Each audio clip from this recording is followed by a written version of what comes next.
Hi everyone, this is Jim. Welcome to this postmortem of my Blitz game number 988. I had the white pieces and started with e4. Black went c5, I go knight f3. Goes knight c6, one of the common ways of playing the Sicilian. And I played d4, going for the open Sicilian. You can play other lines, but I've always enjoyed playing these open Sicilian positions, so I just go for that.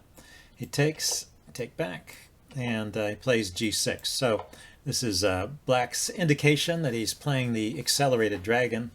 The idea with g6 is he's playing this move without having played d6. This would just be a normal dragon if d6 were also played. Well, one idea, there's probably several ideas, but one idea is to try and get in this move d5 in a single go, not stopping at d6 first. So normally white plays something to prevent pawn to d5, and the top two choices here are c4 or knight to c3, both of them looking at the d5 square. So I chose c4. This is known as the Maroczy bind. I didn't used to play this way actually until I started watching those Chess Explained videos, and he's a real virtuoso of these Maroczy bind positions from the white side. So I learned a lot watching his videos, and I just started playing it, and I've done well with it. So I guess I have to agree with him. It's a good way to play. Anyway, he went. My opponent went bishop g7 here. I go bishop e3. You see we're still playing normal moves. He goes knight f6. I go knight c3. All natural, just getting the pieces out. And now here's a move I talked about in the game. Black has this funny option here of playing knight to g4. It's a desirable move, getting that knight in to g4 and harassing the bishop. But of course the knight is just hanging there, and you can take it, and you should. The thing is that Black also gets to take your knight. So it was a discovered attack on your knight, as well as coming out and attacking your bishop.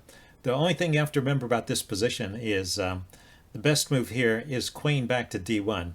Not a very intuitive move.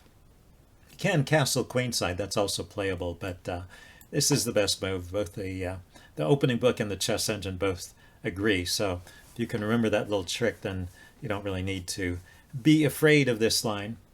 So let's go back to the game. He didn't do that. He played castles. Oops, excuse me. Back up one more. He played castles here.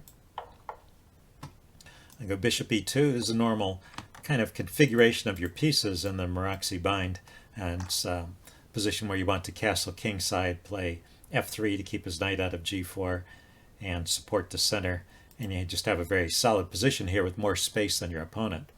Let's see, he played a6, a bit of an unusual move here. Let's show the typical Maroczy bind position. d6, castles, bishop d7, queen d2. Actually, here you have a choice. Chess Explained likes to play knight c2 here. This is one of the things I learned from him about the Maroczy bind. The idea is get the knight away from this d4 square where it can be exchanged at any moment, and try and keep as many pieces on the board as you can. The idea being that you have more space than your opponent, so if you keep all the pieces on the board and you just start poking and prodding at your opponent's position, Black's pieces may find themselves short of squares at some point, or pushed to awkward squares where they're not very effective. So that's one of the ways to play the Maroczy bind. Queen d2 is also quite a normal move, and well, that's good enough. That shows a typical kind of Maroczy bind setup. Let's see, he didn't play with d6, he went with a6. We're not actually quite out of the opening book just yet. I castle here. You can see we're still in an opening book line, just by a different move order.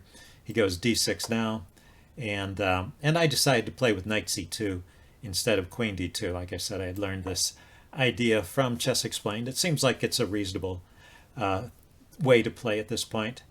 So at this point, Black played h6, and we really are out of the opening book after that. But I wanted to take a look at the book line here.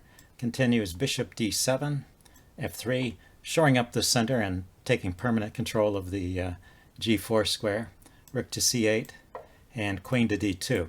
And so this is a very typical arrangement of pieces with the Maroczy bind. And you can just continue from here, making improvements to your position. You don't have to do anything immediately. So, for example, you've got rook to c1, you have the b pawn you can push forward. You can also push forward with a3 and b4 if you want to.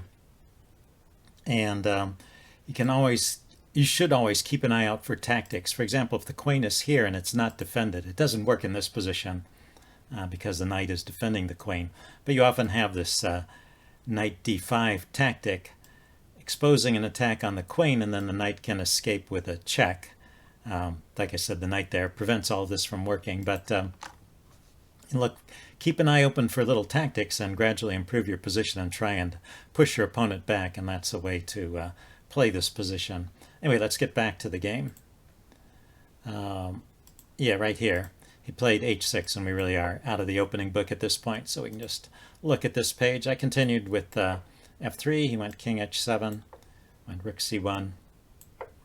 He went knight h5. It's an interesting way to continue. He's getting the knight out of the way so he can push the f-pawn forward. And I finally lift my queen up to d2, so my rooks are connected, and I've got a decent configuration here. So white is fine in this position. Let's see, he went f5, I took. He took back with the bishop, and I went b3 here. I could have played g4. That was an option. I considered this during the game. It's forking those two pieces, but he can escape by taking the knight here. And, well, the chess engine likes taking back with the rook, and then he has to save his knight. I just wasn't sure about this position. I mean, it's true that I've gained the bishop pair, and but I have weakened my king side, so I just wasn't sure I would really be better in that kind of position. But the chess engine says that's the best way to play, so I probably should have gone for that. It likes the bishop pair quite a bit, and black's king is a little bit open. Maybe those pawns will be more of a strength than a weakness if I can push them forward to weaken black's king further. Anyway, I just played simply with b3. He played bishop takes c2. And now here I should have taken back with the rook, according to the chess engine, although I like this, putting the queen on this diagonal, looking at his king and pinning that pawn. So his knight is actually loose on that square. But rook c2 is apparently better. Anyway, I continued, no, he continued here with knight f4, and I decided, yeah, maybe that was the problem. I decided it was too much trouble to allow that knight to stay there, so I take it, and so he had given me the bishop pair when he took my knight over here on c2, and I just gave it back to him there. But white continues to have a slight edge, like white does in most Maroczy bind positions. Let's see. I continued with bishop to d3 here. He went knight e5, attacking my bishop, and yeah, the chess engine didn't like that. He thought the chess engine preferred actually this exchange, taking that bishop or that knight off immediately and displacing the bishop from that battery. I mean, he can still play knight e5 at this point. But anyway, he played knight e5 right away. I played bishop to e4. And now right here is the mistake. There were some minor inaccuracies up to this point, and white is a little better, but not necessarily winning. But I'm threatening this pawn here, so he has to do something about it. And queen b6 would have been the way to play this. Actually, queen b6 is that constant threat of queen b6 was another reason for playing b3. If I don't play b3, I always have to worry about defending the b2 pawn against this little tactic here. The other reason for playing b3 is that you kind of want to get everything off of this diagonal so that bishop doesn't have any targets. That's a way to play. Anyway, queen b6, king moves, and then e6. That's how the chess engine wants to play. And thinks white is better here, but black has a playable position. It's a little, I would say it's a little ugly for black to have these pawns. They're not quite blockaded there, but I can pile up pressure on this. I can pile up pressure on the d-pawn. Maybe with the rook, maybe bring a knight out to attack it if I move the bishop out of the way. And, once he's pushed this pawn forward, it's no longer defended by another pawn. It has to be defended by pieces. Of course, maybe he has the idea of pushing it forward and dissolving it. Anyway, it gives me something to play for. The goal of this e6 move, I assume, is just to keep my knight from hopping into the d5 square, which would be a bit annoying here. So that would be a playable position. But instead he went queen e8. And this actually is a blunder, and there's a tactic that I spotted during the game. If you didn't see the game, or if you've forgotten what the tactic was, this is a good tactical quiz here. So you might want to pause the video and see if you can figure out the answer on your own. Okay, I'm going to give the answer away now. So it's knight d5. I actually found this during the game and played it, and I was happy. The thing is, it's hitting the rook, so the rook has to move, and it doesn't matter where the rook goes.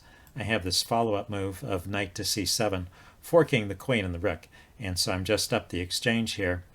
And let's see, he played queen f7. The thing is, if I displace the queen, if he kept the queen on the back rank, I was also going to take the knight and displace his queen away from the center, and you know, go after this pawn. I could, if the queen was no longer defending the g pawn here, I could kick the knight away and then just take it. So so that's why he moved the queen out of the way, so he could take back with a rook. But this has the downside. I mean, there was no good answer here, basically. This has the downside that it loses a pawn. 1, 2, 3, 4, 5, 6. 1, 2, 3, 4, 5. Okay, yeah, I'm just one pawn up. At some point, I ended up 2 pawns up, but yeah, I'm up a pawn plus the exchange, so that's actually just a winning advantage. The chess engine is evaluating this as around +4 for white.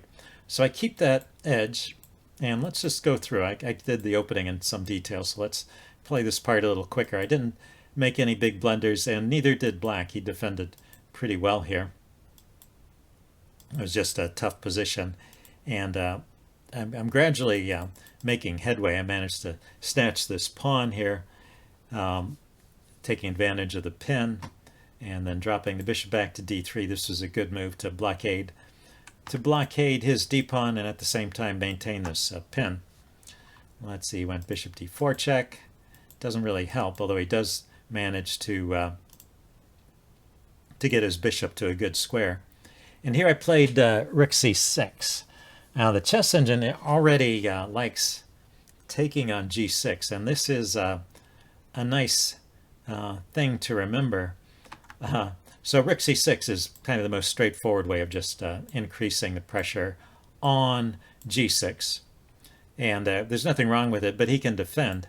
And it's actually more effective to just take first, and then after he takes back, then you can bring the rook in to c7. So it's just a much more effective order of events, and that is just winning, because when the king moves, the queen is hanging, or if the queen moves to block the rook, yeah, nothing good is going to come of this. I guess he could try blocking with the knight. Maybe that's his best try here.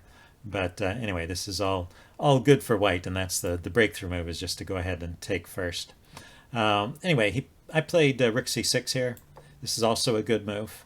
He has to bring his rook back to defend. And then I played queen f3. So queen f3, I would say this is my first mistake in the game. You know, although I didn't play bishop takes g6, rook c6 turns out to be equally strong, so it's not really a mistake.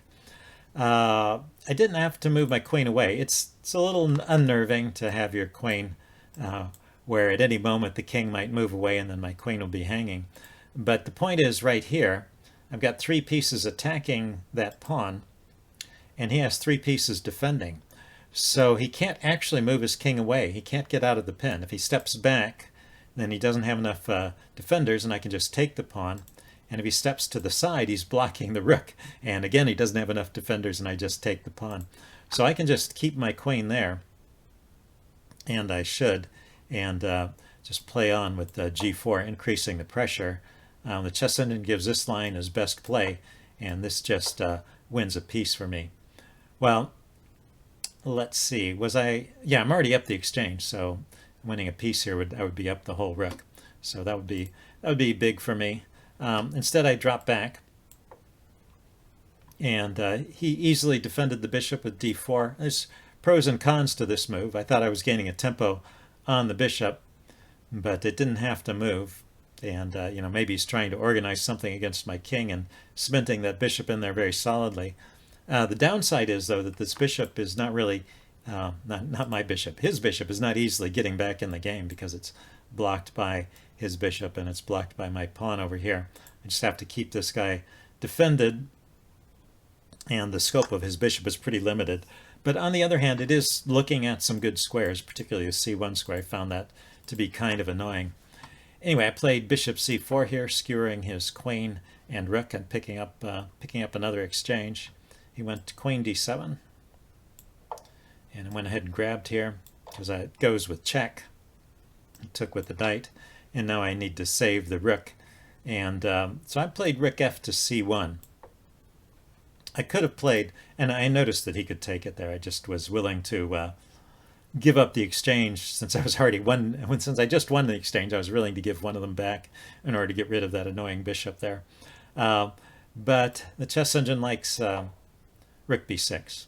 Okay, get the rook out of take, and also do it with a threat to come to the 7th rank there, which he can't really prevent the rook from coming to the 7th rank. He can move his pieces so it doesn't win material, but it's just a winning position for me. So that would be stronger there. Instead I played rook f(c1), and he didn't take right away. He probably should. Bishop takes, rook takes is the... Cancel that. This is the position I was expecting, where I'm up the exchange. I have a rook versus a knight, and I also have 2 extra pawns because I grabbed this pawn over here as well as a pawn on b7. So yeah, this is the point where I'm up 2 pawns in the exchange. He does have a passed pawn, and he can actually hold on to it. He can maneuver his knight around and hold on to that, or maybe here, hold on to that pawn, but it'll be hard for him to advance it, and eventually the strength of my extra material here should win out. So that's kind of what I was expecting. Instead he went to king h6. So I do some more maneuvering, trying to range pressure on the g-pawn. Let's see, brought his queen over to defend, and I decided just to get the queens off as a way to simplify the position. I was a little worried about running out of time at this point, and these positions can be very complicated with the queens on, and it is just a winning endgame, so I think that's a reasonable decision. And I went g3. That's to allow my king to enter into the game, and also to keep his king out of these squares. So let's see. He decided to grab the rook at this point, so now it's just a rook versus a knight in the endgame, but this is a pretty straightforward win. Just one more point I wanted to get to in the endgame, which I think is very important here. I spent a lot of time on this move trying to think about different things, and worrying about the knight coming in here with check and stuff like that. And eventually I decided on the move rook to c6, and that is by far the strongest move. Now you might think it's obvious, and it is in retrospect, that I'm doing a fork, but it's about more than that. It's about having an active rook in the endgame. That's really much more important. The only thing I was worried about was if somehow he could get this pawn rolling, but the knight is a bit of an awkward piece in terms of supporting that pawn. It takes quite a few moves for him to maneuver the knight around to chase my king away one step at a time. So my king controls his pawn. His knight will try and restrain that or push it forward with his king and his knight, but in the meantime I'll be gathering up his pawns and getting my pawns going. So straightforward win from here. He goes knight c3 check, go king d2. Went ahead and grabbed the pawn, and I grabbed both of his pawns and started pushing the h-pawn forward. So now I wanted to mention right here, yeah, this was the first chance. He gave me an opportunity to take his knight, and I should have just taken it at this point. I'm going to win this. I'm going to win this pawn anyway, and it's he has to take this pawn, but I'll have 2 pawns, and that's not hard to win. Okay, but instead I grabbed the pawn first, so I'm guaranteed not to lose, at least in this position, because he's only got a knight. But I realized, of course, I should have taken his knight, and the next time he gave me a chance, which was right here, I took it, and he resigned at this point. So anyway, interesting game, nice little end game lesson and a little bit of the opening. Hope you guys enjoyed it, and I will see you next time. Bye.